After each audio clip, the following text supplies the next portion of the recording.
tous les gâteaux.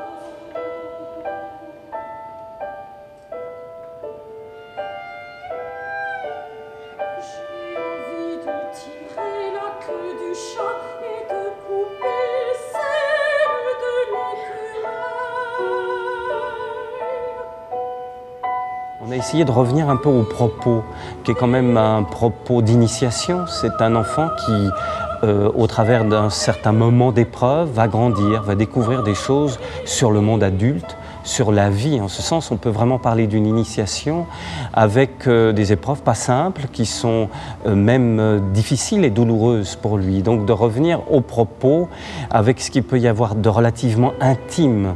D'où cette idée d'une version de chambre à laquelle je me suis attelé à cette époque-là et qui donne le résultat actuel, puisqu'il est important de préciser qu'en effet, la version qu'on présente au quai n'est pas la version originale, mais une version pour 8 chanteurs et 4 instrumentistes. On passe d'un personnage à l'autre, donc chacun représente de 3 à 5 personnages dans la pièce. Donc forcément, ça inclut des changements de costumes très rapides et puis des changements tout bêtement d'attitude et même de voix. Je ne peux plus m'arrêter de sonner, je ne sais plus lequel il m'a ôté mon balancier. J'ai une affreuse douleur de ventre, j'ai un trou en l'air dans mon sang, je commence à divaguer. Tic, tic, tic, laissez-moi au moins passer, que j'aille cacher ma honte, sonner ainsi à mon âge. Moi qui sonnais de douces heures, heureux de dormir, heureux de veiller, heureux qui ramène celui qu'on attend.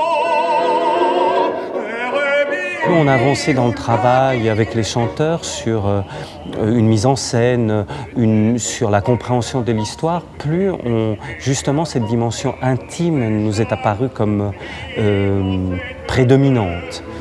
Alors ce qui est très particulier pour les chanteurs, c'est que nous n'avons pas de chef d'orchestre. Alors ça c'est assez rarissime et donc on est un peu... On a l'impression d'être seul et d'être complètement libre parce qu'on n'a pas quelqu'un en face de nous avec une baguette qui nous donne nos entrées. Alors du coup on est livré à nous-mêmes, mais en même temps ça donne plus de liberté et on est avec cet orchestre simplement de 4 personnes qui joue avec nous et qui est sur scène avec nous et ça change tout, ça fait un rapport beaucoup plus proche. Ensuite c'est un travail assez minutieux, j'ai envie de dire un peu comme un traducteur. J'ai un peu l'impression d'avoir fait un peu l'équivalent comme quelqu'un qui s'empare d'un Tolstoï et qui va le réécrire en français. A priori on pourrait aussi sauter au plafond, je veux dire Tolstoï c'est une pensée qui s'incarne d'abord dans une langue qui est le russe.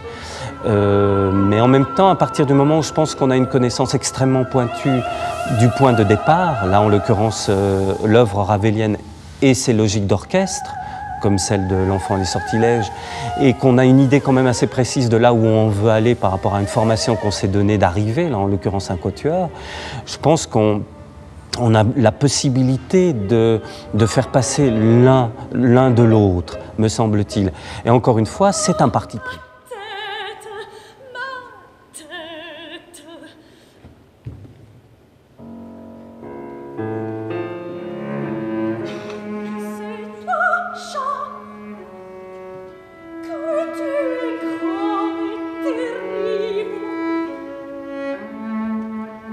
Tu parles aussi, sans doute.